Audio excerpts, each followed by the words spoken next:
Hey guys, welcome back to our channel. In this tech tutorial video, we're going to show you how you can change the accessibility to your shared threads and spaces on Comet AI Browser. So let us dive into this. So here in the Comet AI Browser, what you want to do, guys, is simply make sure that you're logged in with your Perplexity account to gain access to your saved spaces.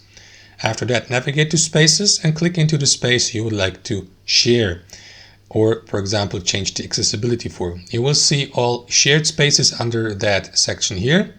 Click into the given space, and to customize the accessibility level or the accessibility in general, click into Share in the top right, and from there, guys, simply click into the drop down menu below View Access and switch from anyone with the link to only invited members, and that's how you change the access to your shared spaces to only invited members on Comet AI Browser. Thanks for watching. Hope you enjoyed this video, and we'll see you next time on our channel.